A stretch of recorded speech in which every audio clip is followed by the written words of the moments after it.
I've been in this position now for 11 years, and it's been a great privilege to serve the people of Hinkler in the federal parliament. I've had some extraordinary opportunities. It's a tough environment. It's a weird place to work. I'd like to say I've loved every minute of it, but that would be untrue. But I've been very happy fighting for the people that send me there to do what's right by them.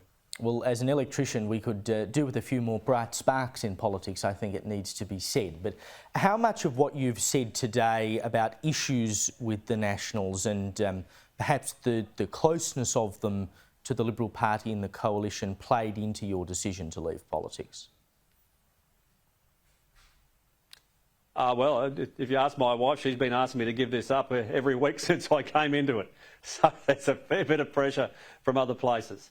But my issues have always been around policies. They're not around personalities, they're not around individuals. It's around trying to ensure that the decisions that we take in the federal parliament are firstly in the national interest, but secondly in the interest of the people that I represent. And when it comes to regional seats, it's generally the ones with the least to contribute. So anything that impacts their bottom line, that makes their life harder, well, you generally find I oppose it. Has it become difficult, do you think, to advocate for those people within the Nationals Party as it is now? Oh, look, there's a lot of very strong voices in the National Party, as there has been for 100 years, and I'm sure there'll be 100 years into the future. But when we have a difference of opinion, that's nothing unusual, and to be honest, that's healthy for the debate. If you want to get good outcomes in terms of policy, you do have to push them around, and you do have to look at what opportunities might exist and what other things you could do that might make it work better. If we're all there to sit around and nod our heads in furious agreement, well, get someone else.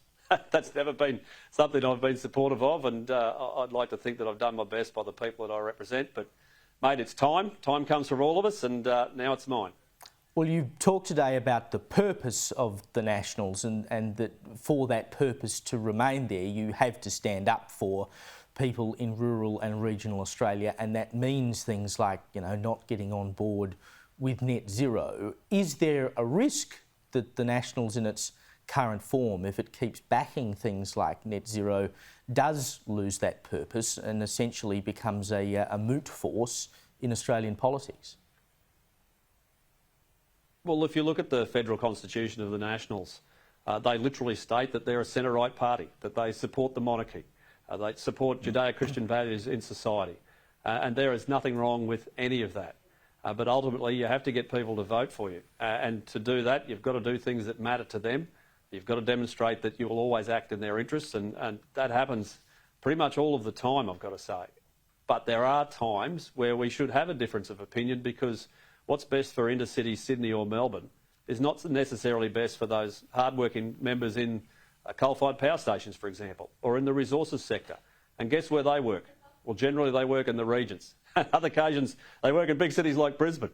But ultimately, their wage, their ability to pay their mortgage and educate their kids comes from the resources sector, and that's why we should be strong, not only for them, but for agriculture and all the things that make our country great. And there's nothing wrong with that whatsoever.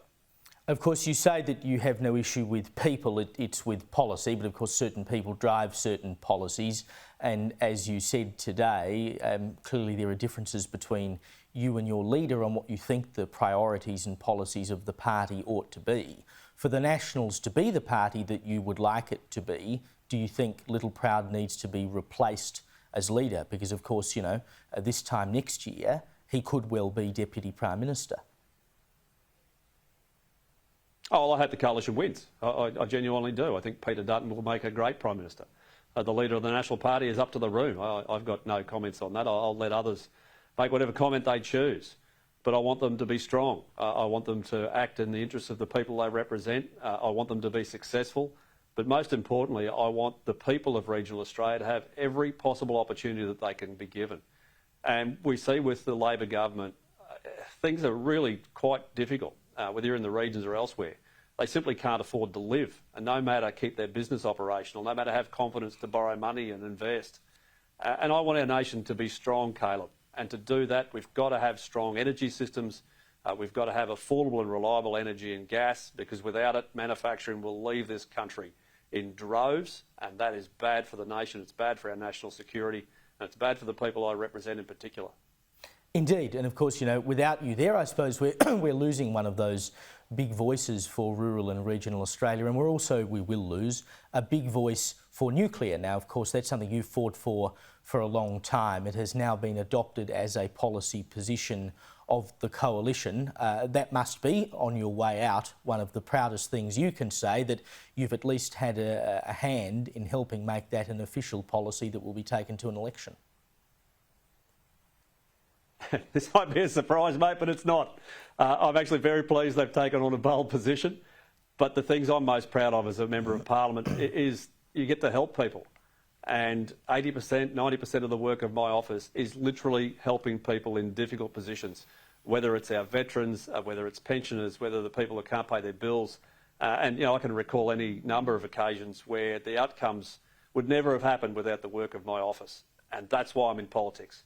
Yes, it's good to be involved in the national decisions and the national discussion and all the things that go with being a Member of Parliament. But ultimately, our job here is to represent people. And we've had wins with the tax office, with immigration, with visas, with pensions, with veterans. And that is actually what matters, and they're the things that I'm most proud of. Well, Keith Pitt, we'll still have some more time with you yet until the next federal election, so you won't be going anywhere until then. Merry Christmas to you, Keith. Thank you so much for joining me.